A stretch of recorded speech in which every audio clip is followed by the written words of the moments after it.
Hey everybody, I'm Ben. I'm Karen, We're the shippers. and we are illustrators, writers, and Designers. designers. We love printed materials. We love books. We are book people. And we're excited to talk about Sam Bosma's fantasy basketball and fantasy sports. First, Karen, what are you working on?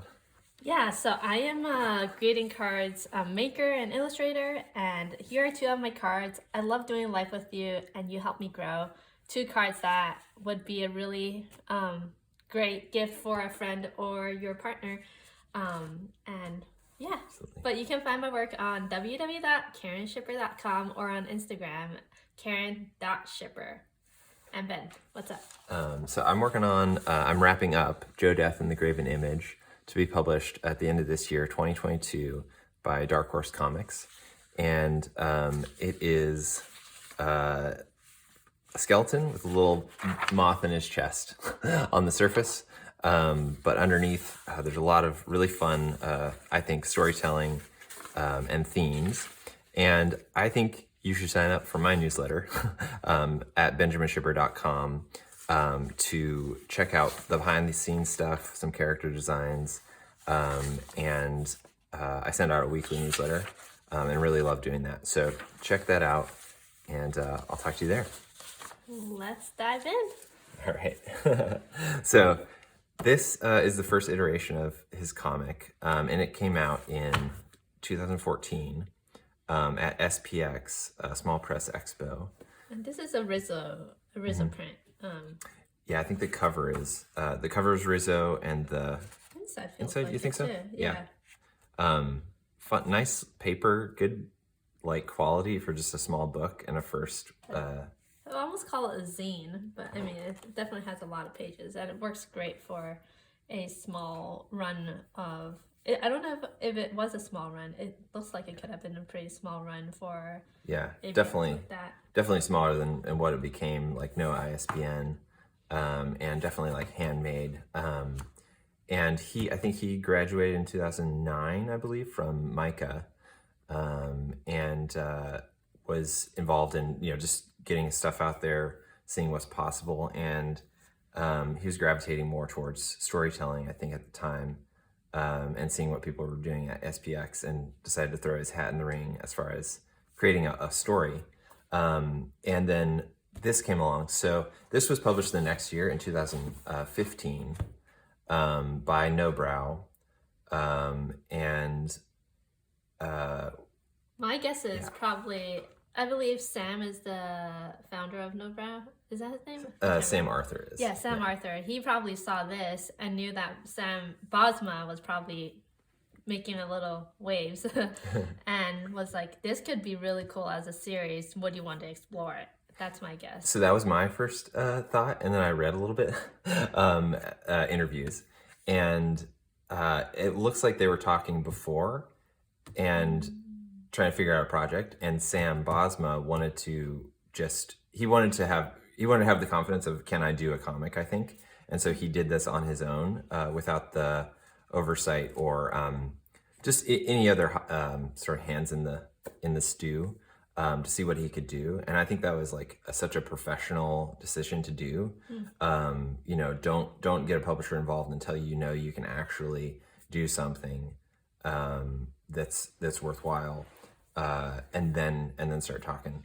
And so that progression is really cool. Just what this is, I mean, it represents just a small effort, and but a quality story.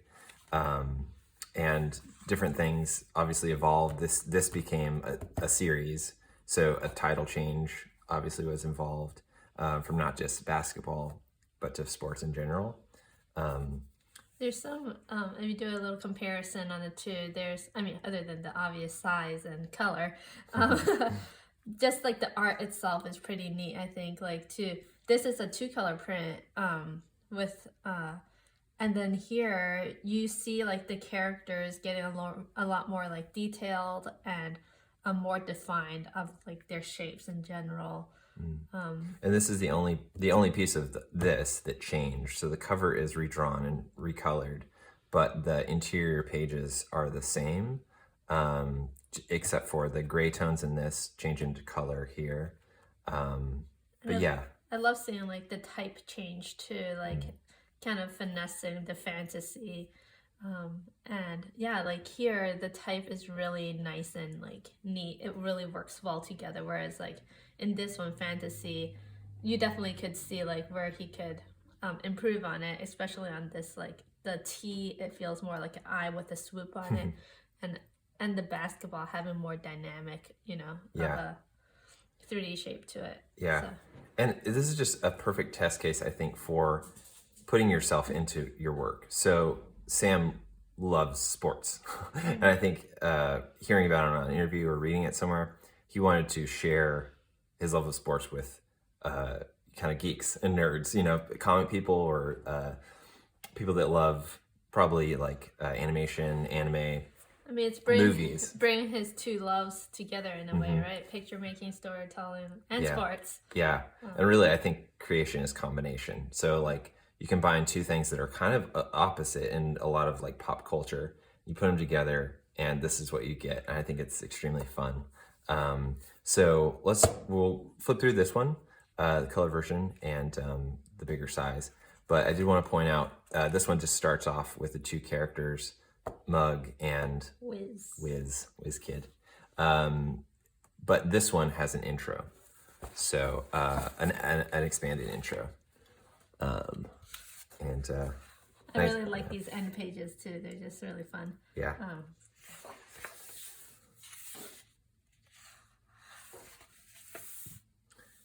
So we get an intro. We see a world developed that's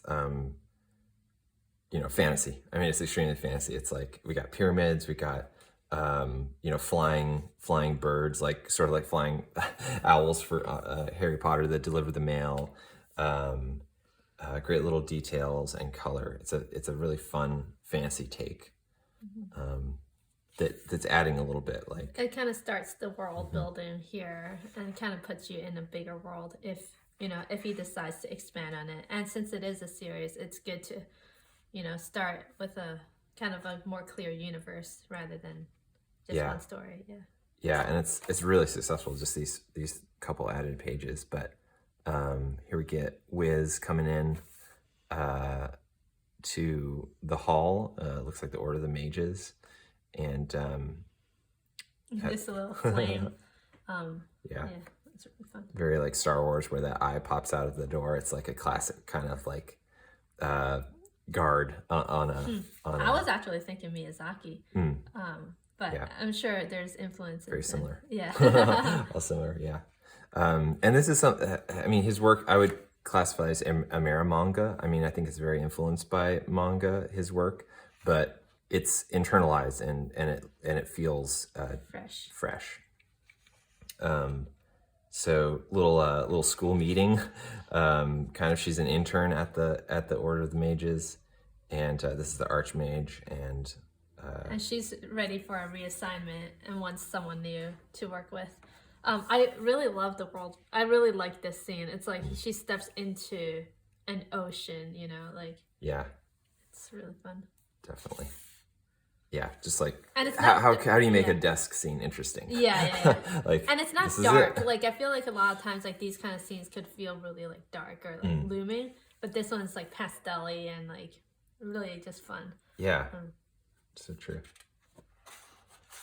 And then she's not the only one that requested a partner change in this situation.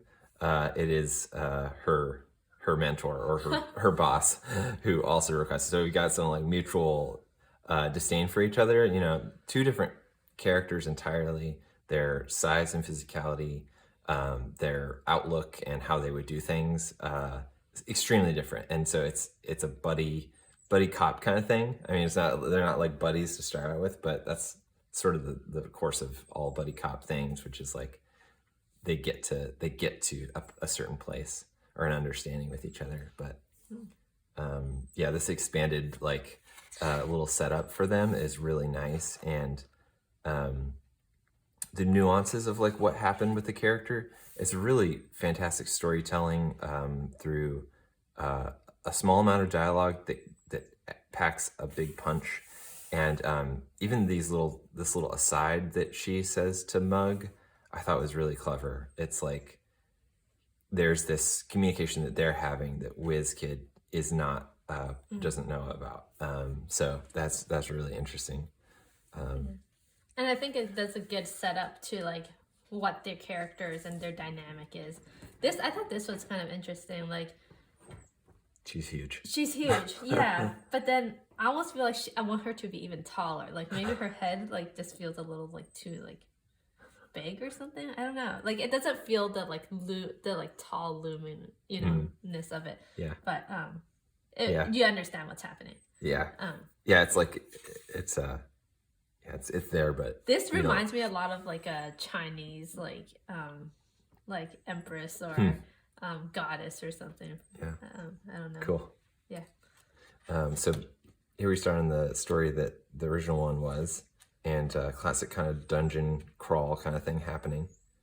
A skeleton is running away, and Mug is after him. I think the sky is really well done here. Just Yeah, perspective on sky, like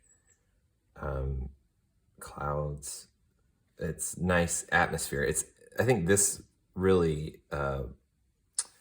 was influential to me in a lot of ways, but like some sort of mix of atmosphere and graphic quality is happening here. Like I feel an atmosphere, but it's also graphic and not,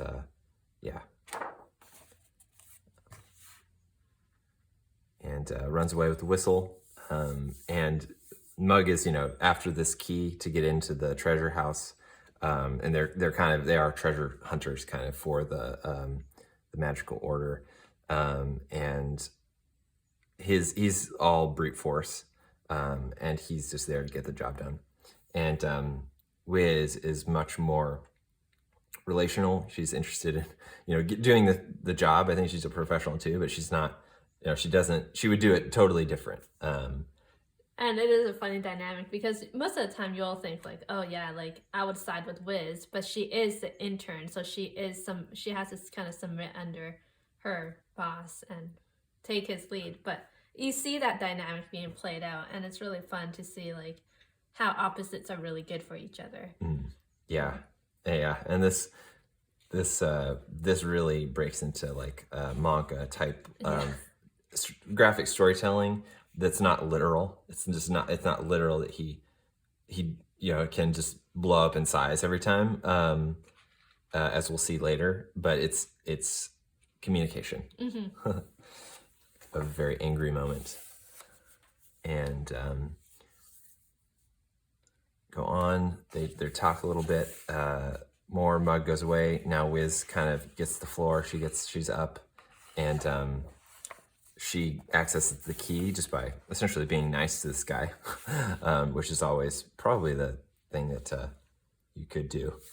It's an option. And so she plays the game of hoop and unlocks the door, but the door won't open. I thought that is interesting. It's like he's still got storytelling in the different parts.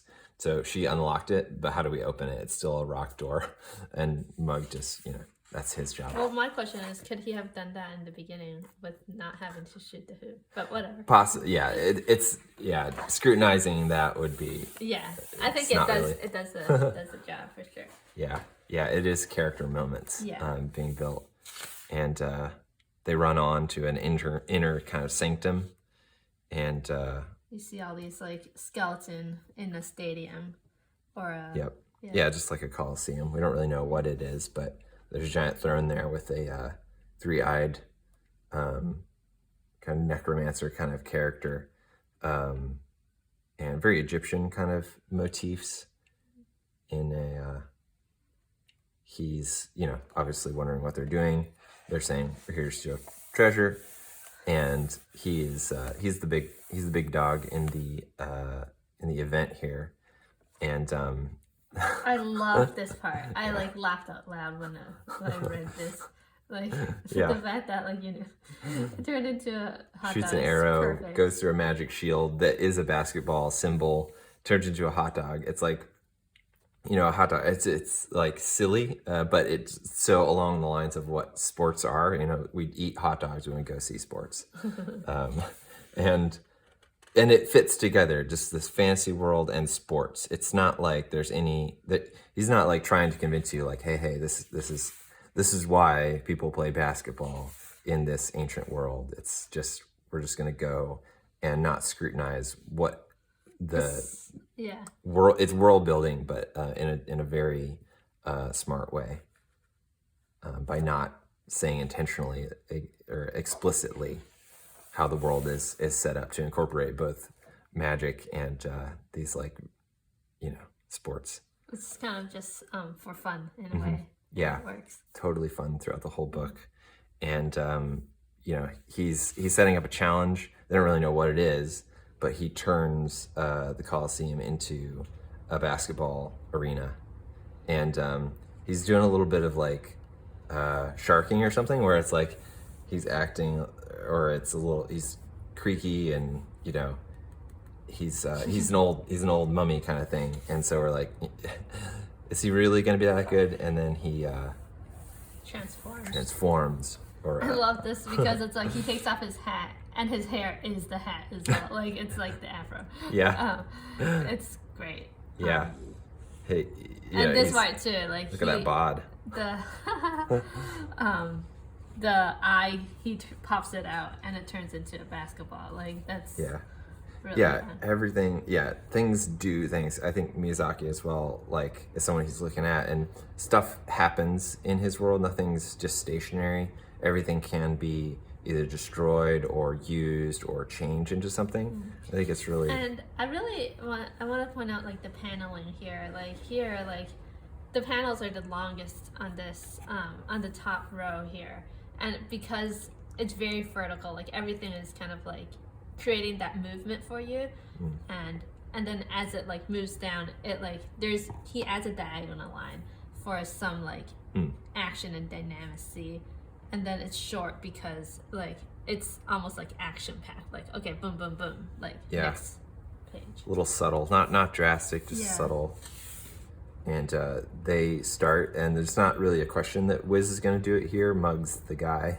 He's the senior officer on the trip, and they start showdown, and get some trash talk in, and we see what happens, and there's a lot of trash talk happening, a lot of interesting beats between the crowd, yelling insults, and the dudes playing. A lot of sports culture that's been happening, and I love it. Yeah. Like scorekeeper is a character. This is an added page actually, and so I think probably it's added for the drama of just like what's happening here, a little more expanded sports scene, and Mug gets a real nice jump shot panel, which doesn't make it, but so when you add a page, it throws off the order of like the page turn, so that's not a huge deal until later, which I'll point out. It's not a huge deal, but that does happen where the page turns are different later on. So I think Sam does a good job of like getting like different angles. So here he has like a top down, like a bird's eye view, and it's very much like a sports camera, like the cameraman getting all the different like angles of shots and teams. Extremely good cinematography of like close-ups and far shots and what you said, just different angles, like this kind of thing, like a very pulled back version of like bodies and the close-ups of faces. It's so good, and dynamics. I mean, he's working in animation now as a background designer. I'm sure he did some storyboards at some point, but this is just this project has just set him up so well to do anything.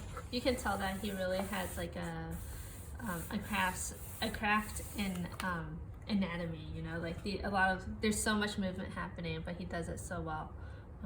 And cartooning. Like I think a lot of people think anatomy is like a sterile kind of thing and different from cartooning, but there's something which I found super helpful just by drawing anatomy with cartoon sensibilities. And Mug gets it. So he gets pummeled. Kind of does a cheat shot of Yeah. hitting him, but I mean, it, Super cheap, super cheap shot. It kind of disqualifies him. but since he's the rule setter, Yeah. Game goes on, anything goes. Yeah. and Wiz gets in the way. She starts talking back, and he throws her very far. That's a very manga thing too. Yeah. Just the dramatization of. Yeah, yeah, and this little tiny puff in the nosebleed section, and things look serious. So this is what I'm pointing out on the page flip. So originally in this small comic, the page was there. So we get oh no, Wiz Kid just got thrown out of there, and now we get some great view of like Wiz Kid's coat being thrown, and then a voice coming off stage, and we're like, who's that? And then you flip, and you see Wiz Kid kind of unveiled, magic fire all around, and she's ready to play ball in her uniform. And here, you don't get that suspense as much. It's a minor issue, but it is a thing that I think Sam was setting up in this one, and just decided that it wasn't absolutely necessary in this version, and he wanted to add that page. So Wiz is there. We did hear that she was pretty good in her younger days, she says, and so we get to see what she can do, and it's I like it. I like that it's just very drastic ways of going about it. So she's typical of her style of doing things, which is more nuanced and clever. She's more clever than Mug. She's going around and she's playing smart and not With brute force. with brute force. Yeah. So I think this is really. I mean, I think about Japanese like manga and even like a lot of the cartoons that I grew up watching. We had a lot of sports, like Japanese cartoons. And my uncle would read all the comic books of like this soccer. There was a lot of, it was in the real world, and there was dramatization, like you never make that goal, but it happens, kind of thing. But then here, Sam does such a great job of mixing fantasy with sports, and that's something that I've never seen like growing up. Like it's pretty like one-to-one in. Yeah, that's so interesting that Asia has this like sports comic culture. Like that's the thing, or comics for everyone really. And America is pretty like behind on that, or there's just something different here in which there's not a whole lot of sports comics or sports stories in a comic. So Wiz Kid's playing good. We're getting closer, 18 to 16, and they are playing to 21. With 2 points a bucket and 3 from the line, and she's got her trash talk on. He's starting to sweat. This is the first time we get him a little annoyed, and you can only draw this if you like sports. And you watch it. Like that was something I was marveling at when I was watching. I was just like, I would never do this subject matter just because. I don't know. I don't know how I don't watch this. I don't know the choreography of it. It's fantastic. Like behind the back dribbling, getting the ball away.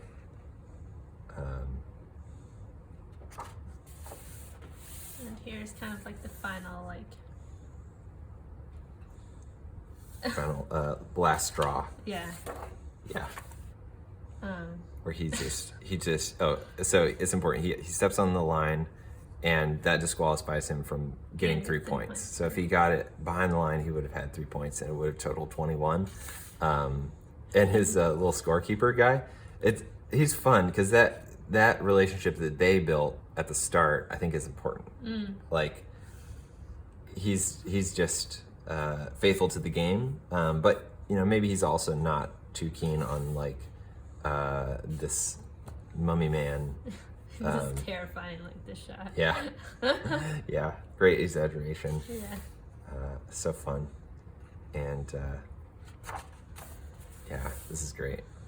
We get to see the real like difference of them, and very David and Goliath classic setup, which works really well.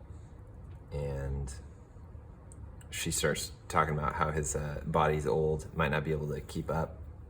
Maybe you should have stretched. These are things that you would say in a sports context. Like banter. Yeah. Yeah. That do make a huge difference. I mean, stretching definitely does. And we see it play out where his bones just crack.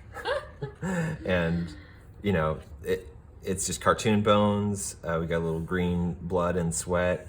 And, this is iconographic, symbolic storytelling of cartoons. And it's awesome. And she goes up for the layup, and everybody's eyes on the ball. Yeah. And it does that, the little like around the hoop, and Yeah. it's great. Yeah. And she knows she's not trying to just make it this epic shot. She just needs to get the ball in the hole. So she's not hot dogging, for lack of a better And then this word. part, pew pew pew pew. Yeah. Yeah. Yeah. Awesome movement. So good, so lively. Gotta do your little victory dance, but not Yeah. over the top. Like Yeah. this. I will point out on the color, I don't know if Callie Siesmeyer, who's now his wife, did the color on this, but I know she's really influential in his color work, and she's a fantastic colorist and art and illustrator herself. But yeah, so they won, they got it, and he gives up the treasure. Got some gold-plated sneakers. It's pretty sweet. Some Air Jordans. Yeah, and it it just ties in. It's like why were those made? It doesn't matter. Just keep going. That is the treasure that you would get after a show like this, after an event or a contest like this. And our little scorekeeper guys. Yeah. All right, this is it. And they get set free.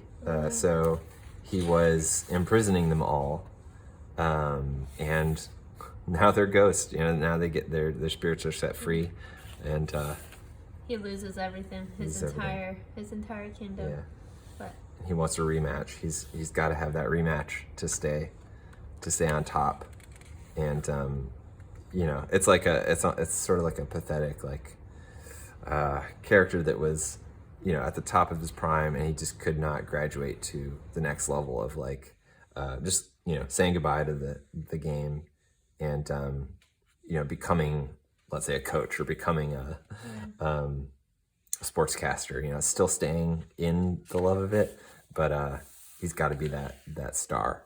and here's the end, and Mug gets to do his final rip apart. Yeah, which he's been. That's what he's wanted to do since he entered, and just sort of a fun sign off. And again, keeping it cartoon. Yuck. It's a. I think I actually kind of likewise the page turn on this one. I like how this signs it off on the last page, and Yeah. whereas this one it doesn't really. Yeah, interesting. Like that. He could have put it there. Yeah. It's a toss up. I mean, I think of these two as both. I don't have to choose which one's my favorite. I will say I looked on eBay last night, and this is going for around $500 from someone. I don't know. I don't know. If Maybe that's they're the just looking for general a sucker. rule, But I mean, these definitely are rare, and these they're not. There's not a lot of these, I think.